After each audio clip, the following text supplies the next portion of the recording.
Hello everyone, welcome to MediaNama. In February this year, TRAI began consulting on whether virtual network operators should be allowed to pair with more than one telecom company to provide wireline services and whether they should be allowed to pair with different telecom companies for wireless and wireline services.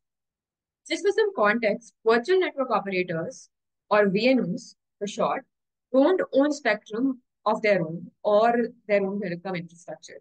Instead, they obtain licenses to resell a telecom company's services. To make their services stand out from that of the underlying telecom company, they provide additional benefits to the customer. So, for instance, a good example of a VNO is Tata Communications. It targets businesses as its customers and provides them with additional services such as fraud protection as well. There are other players in the market as well. So one of them would be Exotel, which allows businesses to mask their customer's phone number while the customer is engaging in communication with their employees. This is done to ensure that the customer remains private while engaging with an employee. Currently, regulations allow VNOs to pair with multiple telecom companies for all services except access services, which includes things like calling, messaging, and data services. Even here, a type of VNO authorization called VNO-B authorization allows virtual network operators to pair with more than one telecom company. These VNOs provide a feature called direct inward calling, where businesses can set up their phone numbers to send callers directly to a department or a network issue. When it was suggested that other VNOs should be allowed to pair with multiple telecom companies, telcos argued against it.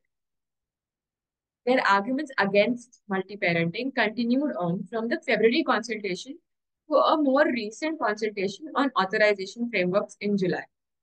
Telecom companies like Bharti Airtel said that if VNOs were allowed to pair with more than one telecom company for wireless access services, they could leverage all current networks without any investment. This would enable them to provide better coverage than any standalone telecom company currently could and would basically lead to the creation of a super operator. Other players like Vodafone Idea said that there was no need for such an arrangement because telecom companies are already servicing the Indian telecom market well enough. Why said that it was providing enterprise grade solutions as well. So, like the business solutions that we previously talked about, that company like Tata Communications was providing. Why said that it's also providing them. And it argued that there was no niche or unique product uh, that the VNO was bringing into the market. So at this point, I'm sure you're wondering, why do we even need VNOs then? Well, first and foremost, anybody who's familiar with the Indian telecom market knows that there's only three private players that are currently successful in India. Even in those three players, one of them is lagging behind the others. In such a market, VNOs could provide a formidable competition to the current oligopolistic market. They could increase competition by allowing more players in the market and potentially leading to better services and pricing for customers. They could also promote innovation. So, since they target niche markets and provide specialized services, they could spur more innovation in the telecom sector. Telecom companies have previously pointed out that there's no need for this additional competition that I just mentioned because they say that prices in India, because they say that prices for telecom services in India are among the lowest in the world. But when this point was discussed in the light of the February consultation, stakeholders pointed out that the need for competition is not for price reduction per se, but to provide better services, but to provide better quality of services and to meet the need of certain niche market segments. Such market segments which, it didn't make any sense for larger telecom operators to provide services. DNOs largely rely on this quality of service to separate themselves from telecom companies. So allowing them to pair with more than one telecom company would give them a chance to assure their customers better service and also would allow them to switch between telecom companies' networks in case in case one company's network causes any issue. So if you're wondering what is happening to players in the virtual network operator market currently, it's important that we look at the fact that since 2016, when VNOs came into the market, VNOs in the wireless market segment have been unable to take off. So stakeholders like the Broadband India Forum have pointed out previously that VNOs are unable to take off because telecom companies do not want to provide network access to them. So BIF has suggested that there is a need for suitable regulatory interventions to ensure that telecom companies tie up with a VNO, provide wireless access services. Besides this, certain virtual network operators in the market have failed because of regulatory hurdles that they face. So a good example of this is Dusra. Dusra used to provide a service to customers where they could create a separate mobile number which they could provide to businesses.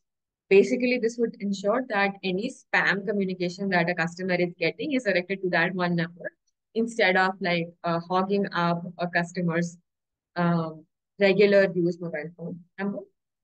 But then it couldn't take off. It suffered challenges earlier this year where it had to basically shut down operations. Um, so just because I mentioned multi-parenting doesn't mean every single virtual network operator actually wants that.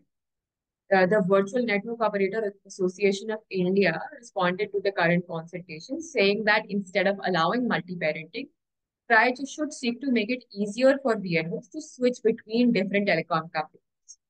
This ability to switch between networks provide a form of live redundancy, the association said. This means that if an issue occurs with one network, the wireless virtual network operator would be able to move its subscribers to another network quickly to ensure that they maintain their services. Besides this, the association said that wireless virtual network operators should be mandated access to mobile networks under a new framework that TRAI should consider under the Telecommunication Act 2023. This would be particularly beneficial for providing services to rural areas and population segments below the poverty line under universal service obligation schemes. They proposed implementing a scheme for providing rural and below poverty line areas with access to telecom services via VNOs, similar to what is happening in the US, and proposed that it should be named Pradhan Mantri Lifeline Program. They also mentioned that the government should reduce contributions to the Universal Service Obligation Fund, which is used to fund connectivity projects in rural India, to 2% of the adjusted gross revenue across the areas. Thank you for watching our video. You can take a look at our website to learn more about virtual network operators and the challenges faced by them.